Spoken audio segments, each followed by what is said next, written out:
napasok yung mga hangin. Nasaan na? Sa labas lahat. Nababasa ng ulan. Bukas na. Already tired. I'm dirty already. Okay.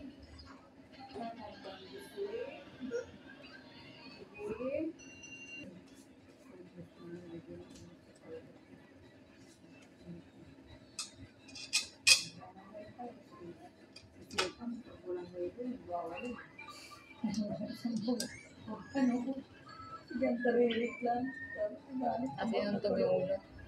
Yung tubo ulo.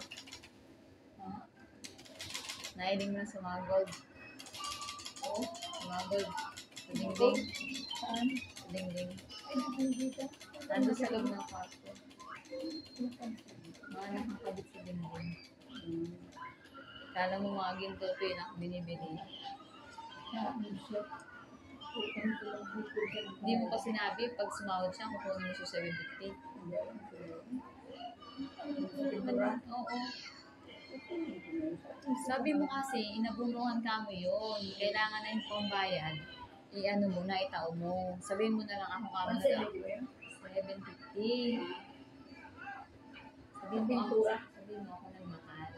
Inabunungan ka mo ni ate-kate mo. Kaya tawan mo na muna 750. Huwag mo nang itarang na sa iyo. Kasi nga, para maidagdag mo sa iyo yun. Kasi sa church man yun eh. Sa church naman ginagamit yun, pampintura sa labas. Diba? Kasama pala ng church yun eh. O, pangit sa labas. Anong itsura? Kailangan niya, masaya mo naman. Kaya nga. Galing sila. Saka ilang buwan mo nang pinagbigyan siya. Hindi mo siya sinisingil. Ano? Sa ilang buwan mo naman siyang sinisingil. Ngayon na kailangan. Kung di niya naman ginamit yun, hindi naman yun ano.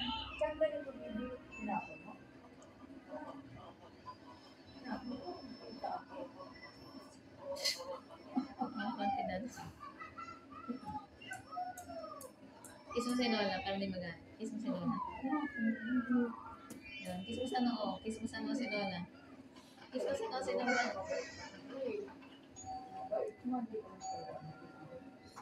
Gusto yung tsura. Pugi sa kanya yun eh. Gusto na siyang ampunin eh. O ano dun? Gusto na yata siyang ampunin. Nag-iisa na nga lang. Sa kanya, 4 ang aking. Gusto pang si Tristan. Dahil ano daw mabait. Saka ano, maputi. Anak mayaman. Kahit walang tira.